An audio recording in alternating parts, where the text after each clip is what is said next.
Biblical gymnastics. Okay, so let's see if I can get this clip ready. Never say negative things about yourself. I was taught that there was power in the things that I said to bring things into existence. I am young, I am beautiful, I am attractive. Remember, what follows the I am is going to come looking for you. God's the great I am. We're the great I'm nots. But we think that we're the great I am. We think it's about us. When I read in the Bible where he says, I am, I just smile and say, yes, I am too. Amen. Okay. So, yeah. Okay. First of all, how do we feel about that? How do we feel about that? If I'm listening from what I know now, it's cringy, you know. It's like, no, you can't do that. You know, I mean, that last statement, when I hear him say I am, well, I say I am too. It's like, do you know what? It's like God saying, let's say God says, I am the creator of the universe. Are you also going to say, I am the creator of the universe? It doesn't go like that, you know? So that's all I can say for now. It's cringy. It's bad. Yeah, it's kind of bad.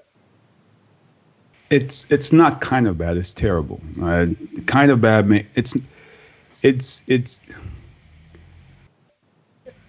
really, it's like, I'm not even trying to pretend to be speechless, but when God says I am, I say I am too. It does that. That's not even, you have to really try. You have to really be trying to go that far. Right.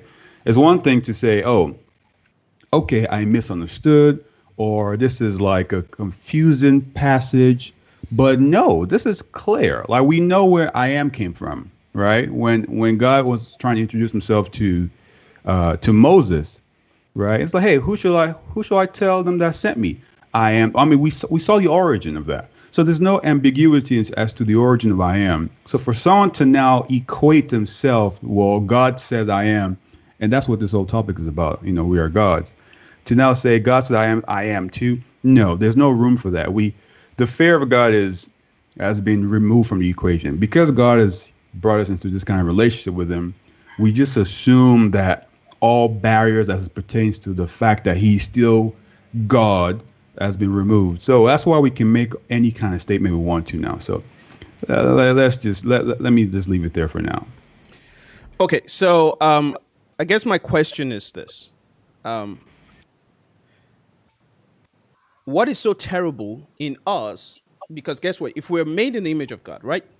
We're made in the image of God, and God is able to say, I am, in that sense, as his identity. What is so terrible for us to claim that as, you know, beings made in his image and likeness?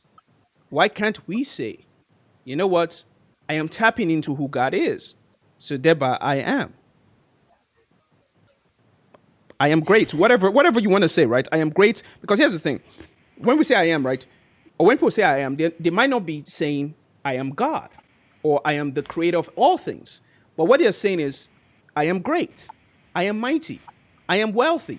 I am all these things, right? So what is terrible or what is so bad in if we claim those things? If we say, I am all these things. You want to go first or should I go? Yeah, you go ahead. Okay, so I mean, good question. What's so wrong with it? Because I just said it's terrible. Because at the end of the day, right, the right perspective of God is important. It's vital as to how we approach God, and that's why God went through different steps in kind of reveal himself to people in different times. Hebrews 1 verse 1 says, in diverse times and in diverse manners, God spoke to the fathers by the prophets. And in this last day, he has spoken to us by his son, whom he has appointed heir of all things. So the revelation of who God is, or the very picture, the most accurate picture of who God, the Father, the creator of all things, the universe and all that exists, the most accurate picture of him has come by the revelation of Jesus Christ, the Son of the Most High. So what's so terrible or so dangerous about the way they bring it is they're distorting that. They've taken what Jesus said and ran far right or far left with it. And if you go far left from it, you no longer have the picture of God. So now essentially it equates to the point where you can now do things, or you can now go outside the parameters that Christ has set, and you're no longer dealing with the same God at this point. You're dealing with like your own God. This is like your own creation.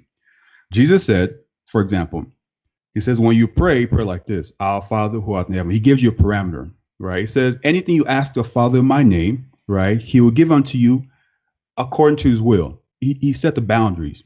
But when they put it in that particular way, it removes those boundaries and those parameters. I'm about to say this, and this is probably too early, but you're going in the direction of the serpent and Eve, basically. You're bringing a different picture of God that is not true.